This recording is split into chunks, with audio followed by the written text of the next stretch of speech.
All right, NBA, I'm doing phenomenally well. Continuing to do phenomenally well, and there's a bunch of plays I think I'm liking on today's card as well. Let's just quickly read the record, because look, if we're going to read our shitty records for NHL, we're going to read our, good damn it, you're going to sit here and you're going to listen to me read our record for NBA, okay? You ready? I'm ready. My record, 38-23, plus 13 units, plus 19.6% ROI. Wow. Jim's record, cutting a little bit close, but still very nice, 43-37, plus 4.1 units, plus 4.7% ROI. Just because on the 9th, you had a 1-5 day, Jim. It was a very bad, bad day on the Thursday. But still, once again, like I said, I mean, look, a plus 4.7% ROI with this volume of picks long-term in the NBA is phenomenally good if you can maintain it. We'll see if you can. There's a bunch of plays I'm liking on the NBA. I'm pumped up. I'm pumped up now that you're back, Jim. Thanks, man. Can you tell? I got some energy now. Look, I look cool. Look at this shirt. It's a kind of a hip shirt, Jim. I know how to look cool when I need to.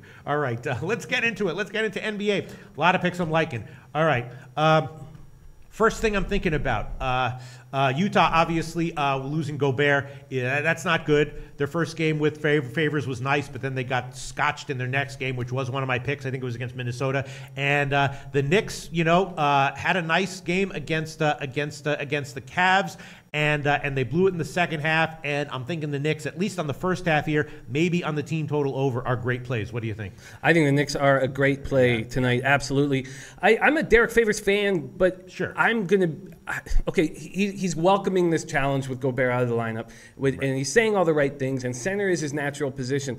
But he's just – going to have he doesn't run the floor very well, and they're going to run him into the ground. I know that's what Cantor, his whole plan will be, is just to run at Derek and get him in foul trouble. And then Jerebko is going to have a tough time with Porzingis, a very tough time.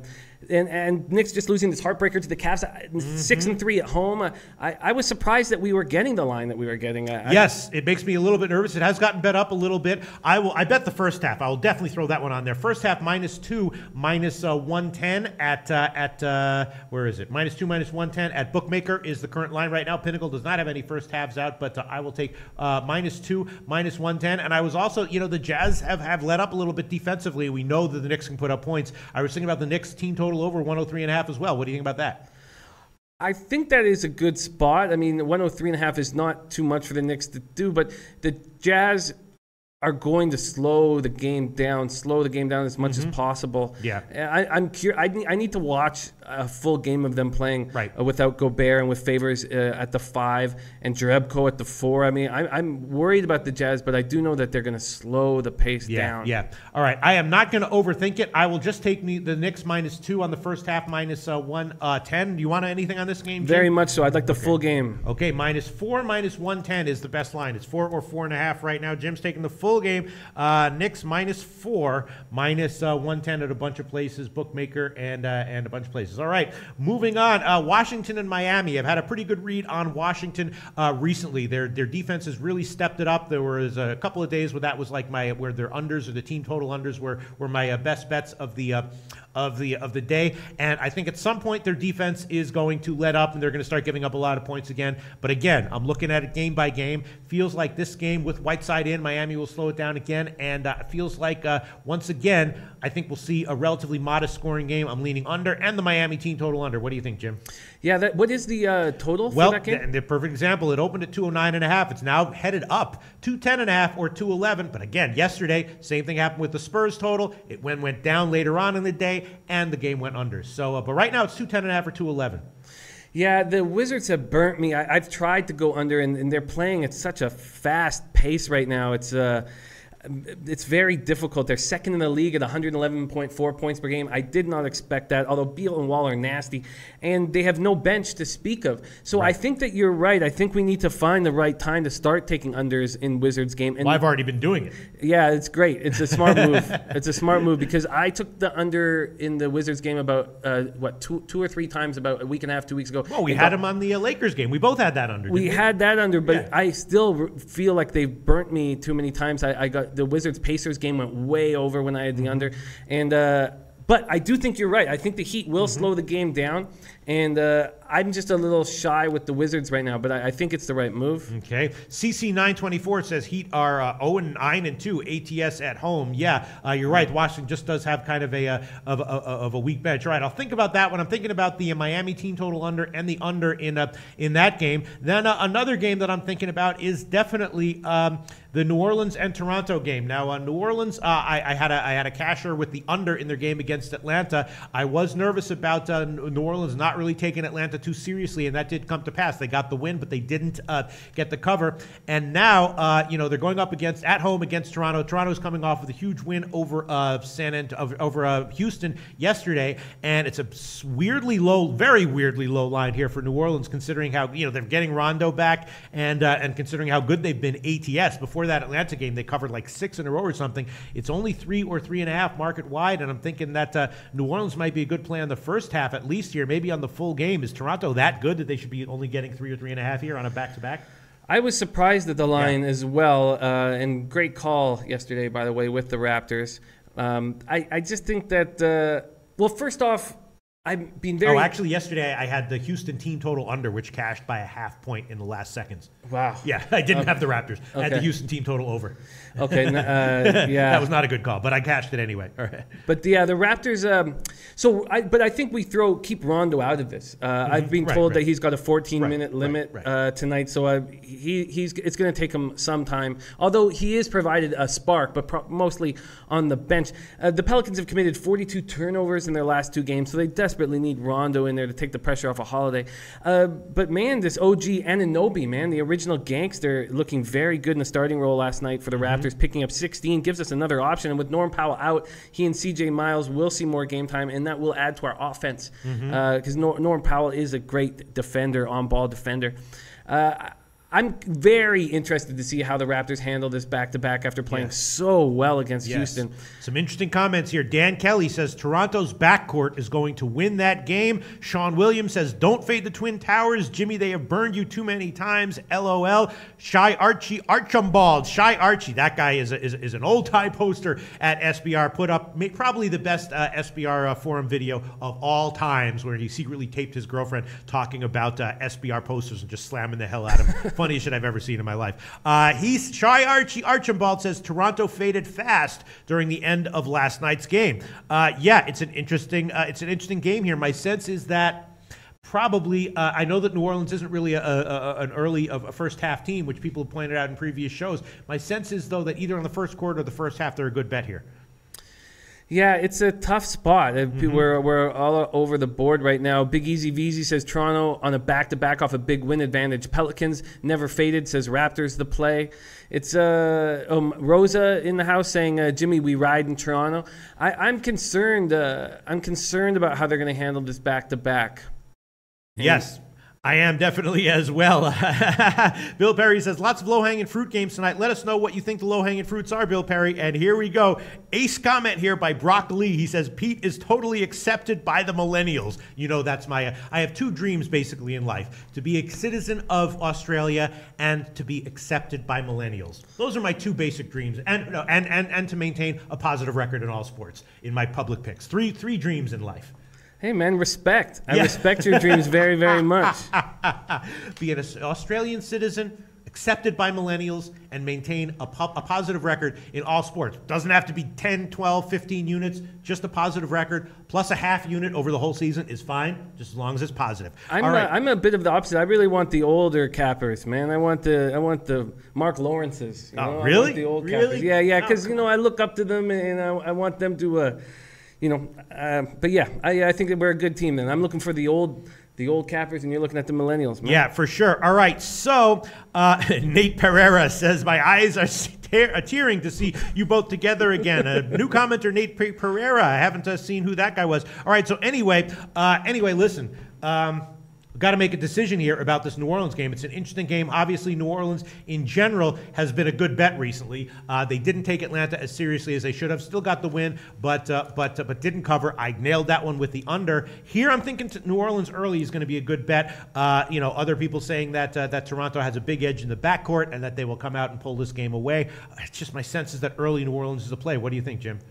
I think that makes a lot of sense. All right, I'm going to take it. I'm going to take it, and I'm going to take it two ways. I'm going to take them on the first half, -1.5, -110, and also on the first quarter on the Pinnacle opener. So I'm liking this so much that I'm taking it two ways. I just think that like New Orleans got a little bit of a scare from the Atlanta game being so close.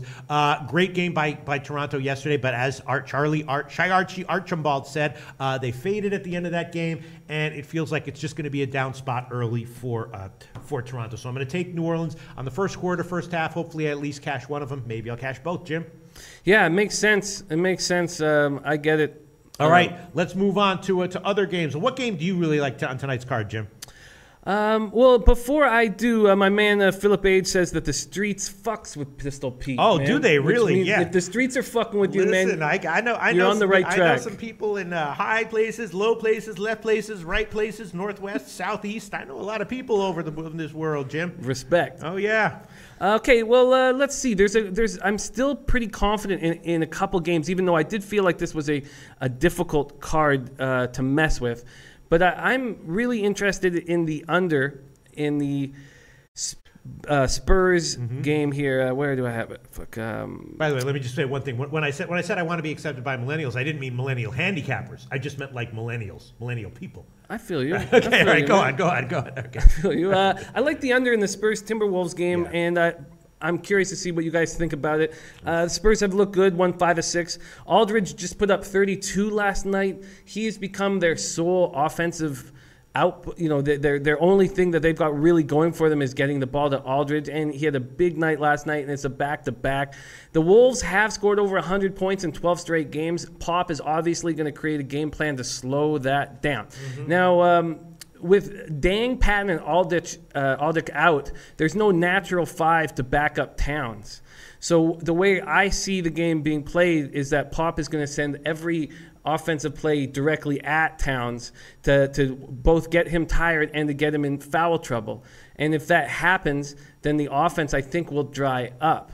And that is sort of what I'm hammering with. That's my idea in this game. All right, you might be right. First of all, that line didn't have an overnight line. Well, it had an early morning line, so I did look at it a little bit. And both San Antonio and Minnesota are teams that make me nervous right now. I do have a good read on both of them in specific spots, and it has a lot to do with the teams they're playing, not so much them. I like Minnesota against Utah, and that had more to do with Utah than with Minnesota. But when these two teams are matching up together against each other, that's a pass for me. So I don't know what you want to do with this game. Well, the line has gone alarmingly down. It's too bad. Hako Schofield says, I like the under as well. Bag the Spurs just played. Yeah, it opened at 209.5. It's now down to 207 or 206.5. So that's oh no, you can still get 207.5 at UWager. We use UWager. You can get 207.5. Yeah, that's I think I can understand. I mean, I know Popovich is a genius, but I can, in a simple way, I can understand how to come at the Wolves tonight, and that's with no natural 5 to back up Towns. You have to go at him at every single play. You have to bang with him. You have to fuck with him. Now, Taj Gibson has really played well in the extended minutes he's received for the last 4 games, double-doubles in every game. But I just think that it's a simple game plan. You have to slow it down and go at Karl Anthony Towns every play. And if you do that, then the under should hit. Some interesting stuff here. Interesting comments here. Let me see. There's so many comments I can't even remember the comments I just read to. Yeah, some San Antonio is 5-3 ATS and 8-0 straight up against Minnesota. Bill Perry says Spurs shit the bed last night. They have forgot how to blow out weak teams. Yeah, so you got to take. That's a factor that I don't think you've considered that, Jim. The Spurs shit the bed last night, Jim. Keep that in mind. I didn't realize there was a lot of shitting the bed going on. That's too bad. You know, I don't want my basketball players shitting beds. All right, we got to. Okay, Jim, you got to make a decision. Or no, you don't have to make a decision. But we do need to move on. It is a big NBA card. You want to make a play on this one? What do you want to do? I'm gonna. I mean, the line at 209.5, I really like this play. I guess at 207.5, I should take it. Well, if you like it at 209.5 a lot, then you'd like it at 207.5 with just a little bit. So I don't know. Luke Charleston says Minnesota shows up tonight, should be well rested. San Antonio traveling from Dallas. Hako Schofield does say, I like the under as well, Bag. The Spurs just played. I don't know if you trust Hako Schofield implicitly there, but there's an endorsement from him. It's a tough game. It's an interesting game. I don't know, Jim. What do you want to do? You want to think about it? No, I'm going to take the under 207 and a half. Okay. All right. So Jim is going to take Minnesota under 207.5 minus 110. That is the line right now at UWager. The market is headed down. Pinnacle has 207, Heritage 206.5, Bet DSI 206.5. So the sharper books would say that you're on the right side even at 207.5 for now, Jim. For now, as we see in the NBA all the time, it's almost expected now that I see U-shaped line movement in the NBA. You know what I mean? You see the lines jump up and jump down. Now this is a classic example where if we were doing the afternoon game, you could hold off and see where the line moves. You know what I mean? But then again, if it drops down to 205, now you got to take 205. If it goes up to 209, now you got it. Now the market's telling you that it disagrees. So you see how it works, Jim? Yeah. Right? Fucks with your head, the sports betting markets. It does. But I'm comfortable. Sean Williams likes the under as well. My man Alonzo Shiver says Spurs play well on the road. Sam in AA Clinic says there was a lot of shitting the bed. Spurs look pathetic. I watched the game. If Mills didn't get hot, they lose. And I just don't trust the Spurs offense for 48 minutes at this point. Yeah. Okay. Let's move on. What other games are interesting? What else do you want to get to, Jim? I like the Grizzlies in this situation, and I like the line. Now, I know that the Mike Conley situation is very important, and that's why it might be better to make this bet later in the day. He's been playing through an Achilles injury, and I read some of his quotes where he says he's good to go. He's going to play through it. Tyreek Evans has scored at least 20 points in 6 straight games off the bench. Having that extra scoring option is a big deal. And I do not believe in this Pacers team, even though I'm a big Darren Collison fan, and I've been very impressed by Sabonis. The Pacers shoot and allow 47.6% in field goals. A top offensive club at times, a bad defensive club every game. And because of that, now, this is not the Grizzlies that we remembered, and not even the Grizzlies that we saw in the beginning of the year. They've allowed 100 or more in 6 of their last 7 games. Shocking to say that. They've lost 5 of 7. This is a big spot for the Grizzlies to step up and get a home win and break some of these streaks, these negative streaks. So I'm pretty confident in this Grizzlies spot. Okay, -4, -103 at Pinnacle is the best line we can give right now. You want that one? Absolutely. Okay, in the meantime, some people are agreeing with your Spurs under. Salmon AA Clinic says agree bag, Minnesota 103, Spurs 96. Taco Schofield saying the Spurs should rest players. So, for what it's worth, you've gotten some endorsement here on the under. Sean Williams says under looks great. Okay, let's see. Let's now get to the Cavs game, Charlotte game. That's an interesting one. Obviously, the Cavs coming off of the big win against the Knicks where they didn't cover. And now they're going into up against Charlotte. I actually did bet this one. I'm not sure if I did the right thing. I did bet the under. I bet the under at 217.5. Now I know that both these teams could go very high scoring, but I'm thinking that off of the Knicks game might be a little bit more relaxed here, a little bit more low key, and Charlotte modest pace to keep it close. Kind of a high total. I took the under 217.5. What do you think about that? I think that's a good spot. Because Batum is back. He's going to make a season debut tonight, but he's not really.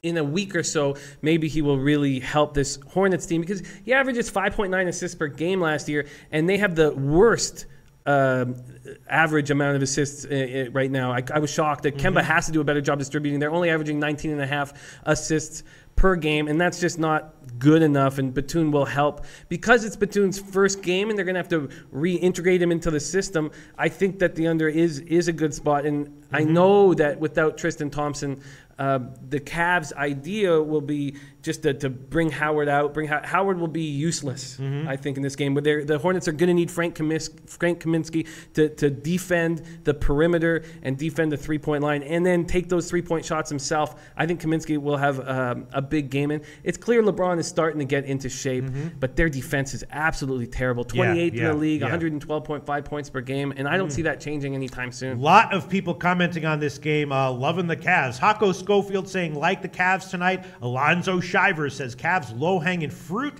Nate Dogg 420 says Cleveland and the over 218.5. Yeah, I was thinking 217.5 might be a good play, but I might be on the wrong side of that one. Maybe I'll hold off on that one. Hako Schofield saying LeBron's pissed. Is he pissed? But the Knicks game's over. He won.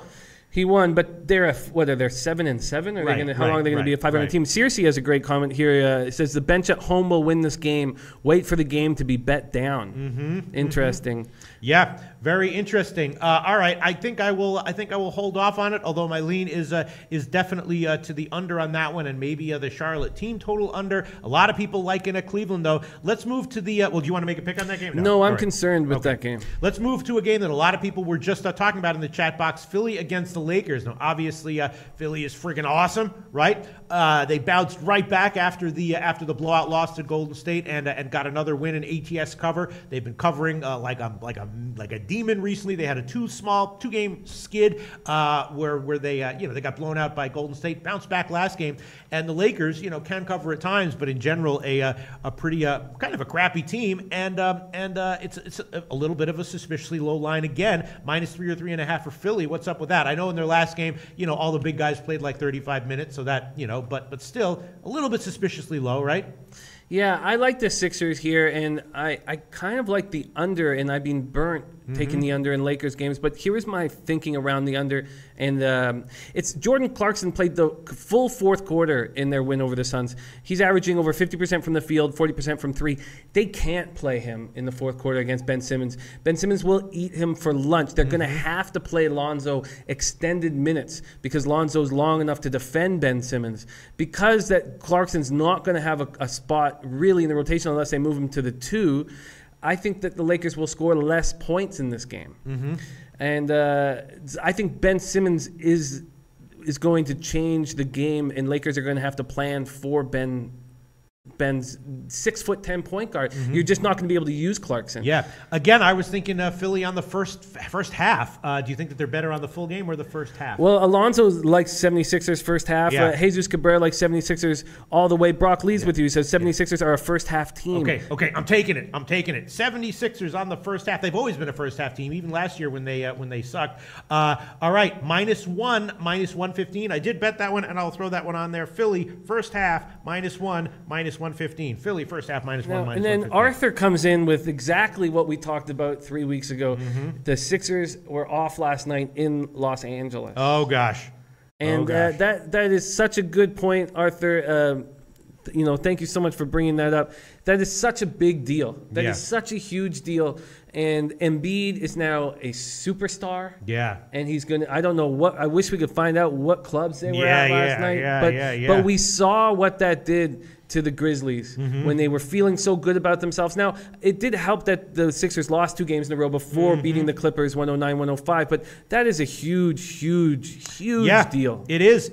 And the same type of deal in NHL when there starts to be professional hockey teams in Vegas. I think we can think about the same sorts of things, right? I think we can. Yeah. I think we can think about the same sort of things, and it was a nice point for Arthur to drop. Now, Searcy says definitely the under, but then he says Lonzo can't defend anyone.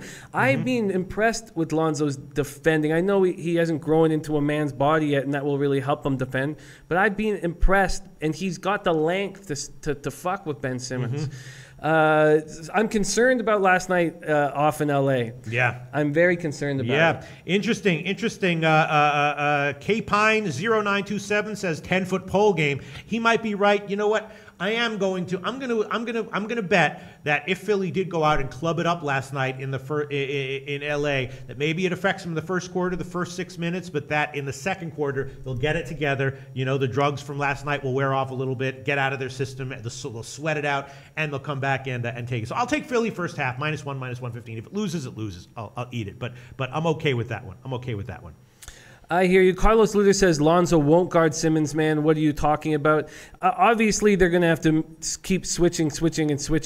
But I do think that Lonzo will have time guarding Ben Simmons. I mean, I understand. What are the 1 and the 2 going to do in LA? It's always going to be matchup nightmares with Ben Simmons, and I do think Lonzo will be guarding him, and I'll be watching the game. Jesus Cabrera says Lonzo ball overrated, Ben Simmons the real rookie. I feel you, man. I've got him to win Rookie of the Year. Big Easy VZ said Lonzo better be able to defend because he can't shoot. I like the Sixers in this game. Arthur Funchess comes in, taking Lakers first half. Okay, I'm going to take Philly first half, -1, -115. If it loses, it loses. Arthur Funchess just jumps right in, saying taking Lakers first half. You might be right there. I might have to eat a loss there, but I will. Hako Schofield says Philly wins easy. A lot of conflicting opinions here, going back and forth. Oh, Nate Pereira, another interesting point. Tuesdays are dead in LA. Well, not if you know.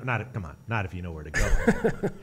Yeah, Tuesdays are dead, LA, if you fucking have a shitty job and no cash. But if you got some cash and you're a friggin' superstar, I mean, look, I'll give you a secret, right? For the people who know how to party, right? Tuesdays are like the biggest night of the week. They don't want to go out on Fridays and Saturdays when all those suckers and losers are going out. The people with millions, the people who bang models, the people who hang with the big shot callers, they party on the week, during the week, Tuesdays. Man, that sounds and they know good where to me. to go. That sounds good to me. I'm gonna stick with the Sixers full game. Okay. I feel like now if I get burnt again with the day off in LA, I'm gonna stop stop the situation. Yes. All right. Okay. But all right. So here we go. Let's move on because we do have to get to the football segment. But what is the line I'm getting for Sixers full game? Oh, Sixers full game. Best line will be -3, -105 at BetDSI. -3, -105.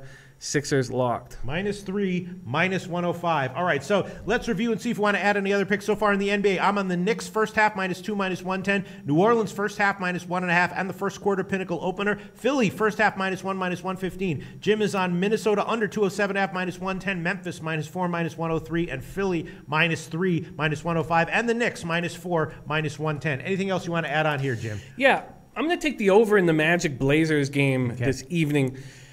Aaron Gordon is having an absolutely exceptional year. 18.3 points per game, 7.9 rebounds, and then he had a real off night versus the Warriors in their 10-point loss on Monday night. He went just 4 for 13 from the field, and I expect a big bounce back from him. I've been absolutely impressed with the Fournier, Gordon, Vucevic 3-4-5. And Elfrid Payton is back, but he's still dealing with groin issues, and he looked awful versus the Warriors. Now that DJ Augustine is hurt, that means Shelvin Mack is going to be chasing Lillard around the floor, which which concerns me a bit. But in saying all that, the Magic want to finish off their Western swing at 2-2, and I don't know if they're probably not going to be able to do it, but I think there's going to be points scored in this game. And the Blazers look very good defeating the Nuggets by 17, and they held them to 82 points, which again is concerning. They're fourth in the league in defense, averaging just 99.2 points per game. They're only 5-4 at home. But I think that this will come down to the Lillard and McCollum hitting threes and Fournier and Gordon answering with threes. Okay, so over 209.5 -105 is the best line we can give. There are two other games we have to get to. We got to make it snappy because we have to get to college football. But I was thinking, the Detroit-Milwaukee game is interesting. I'm not sure if Detroit is a good bet here plus the points, although they may be. But I was thinking that Detroit on the team total over might be good. Is Milwaukee a good defensive team? Because I'm thinking whether Milwaukee cashes or doesn't cash, Detroit will put up 102 points and get the over. What do you think? I'm very interested after the Pistons won all 5 games of their homestand to see what they're going to do against the Bucks. I'm very, very interested. But Tobias Harris, hitting 50.6% from 3. The Pistons are in a really good place, and now that Bledsoe is on the Bucks, who are now 3-0, and he's only hitting 37.8 from the field. I like John Henson. I like Thon Maker. I like some of their defense, and I think that is a good spot, Pistons over. On the team total over 102. I mean, what's Milwaukee's defense like, Jim? Well, their defense is mobile, very mobile, and then with a Antetokounmpo at the 1, it can cause a lot of matchup problems. So I like Henson. I like the way he plays, and I really like Thon Maker. So I like the Bucks' defense. Now, putting Bledsoe into that rotation is going to hurt their defense. And I know they're 3-0 with him, but it's good. He's not a very good on-ball defender. Yeah. Maxwell Smart says Pistons, all in caps. Carlos Luders, what's the Detroit team total number? It's 101.5 or 102 at plus money. Alonzo Shiver says Bucks win tonight. Yes, they might. Hako Schofield saying stay away from Detroit. So Tobias Harris is new man-child. He's a matchup nightmare. I'm just thinking about the Detroit team total over. Yeah, I get it. I can understand why you're thinking about that. Yeah, and then also the Sacramento-Atlanta game. Atlanta playing kind of well, and they finally have a game where they have a weak opponent coming up. Is this game going to go over? Is Atlanta going to cover here? What do you think? I was leaning towards the under when two bad teams play each other. I feel like the under hits often. Kings have lost 7 straight on the road. They've lost by a total of 45 points in their first 2 games of this road trip. George Hill is finally playing. Yeah. I don't know what the hell's been wrong with him. He got 16 points on Monday. He only averages 8.2 points per game. That's less than half of what he averaged last year. Vince Carter is out with kidney stones. Yeah. It's an old man injury. Hawks are 0-4 at home this year and need this game badly, very badly. And I like the Schroeder, Basemore, Torian Prince 1 through 3. But it's just at the 4 where they're fucked. Luke Babbitt, John Collins, Tyler Kavanaugh splitting up the power forward minutes. That just puts them in a really tough spot. Yeah. All right. A lot of people are making comments saying that the Detroit game is a stay-off game, Mitchell Chagas says Pistons Bucks is a game to enjoy, not bet, in my opinion. Alonzo Shiver says if you pick Pistons, watch out. It's a trap game. Bucks looks great since Bledsoe came. Hako Schofield says stay away from Detroit. Yeah, it's on the other hand, Nate Dogg likes Detroit plus 3.5 and the under 208. So that's an interesting game. A lot of conflicting opinions and a lot of opinions saying stay off the game. So I'm going to stay off it. Never Faded likes the team total under for Atlanta. Hako Schofield says Atlanta sucks ass. They certainly do. All right, okay. And Gonzalo Lopez says I fucking love your show. I'm cashing 23% more because of your tips. Thanks a lot, guys. Well, our tips are very much well informed and tailored by all the great comments from the people in the chat box, so we really appreciate those. All right, let's wrap up the NBA segment and move on to college football. Once again, Jim's on Portland over 209.5, New York -4, Minnesota under 207.5, Memphis -4, and Philly -3. I'm on the Knicks first half -2, New Orleans first half -1.5 in the first quarter pinnacle opener, and Philly on the first half -1. Is there anything else that you want to add on here, Jim? No, I'm comfortable with that. All right, and one final thing. I'm thinking about just throwing on the Miami team total under 106 -113. You think Miami's going to come out of nowhere and suddenly have a big offensive game? It could happen. You know, they have such a strong bench, and they will utilize speed that will try to tire the Wizards out. And I know that the Heat can be good defensively. They're 8th in the league in points allowed at 103.1, but I think they're going to run. Use Johnson, Olnick, Tyler Johnson, and Ellington. All right, I'll stay off that one. Hey guys, thanks for tuning in to our channel. Now, we've put a lot of work into producing all these free videos, so please help us out and keep all our content free for you forever by simply liking, sharing, commenting, and subscribing. Now, not to mention, a visit to our industry-leading website will warm the hearts of all our SBR employees, especially myself. Now, the links are over there to the left, so do check those out. Thanks for watching.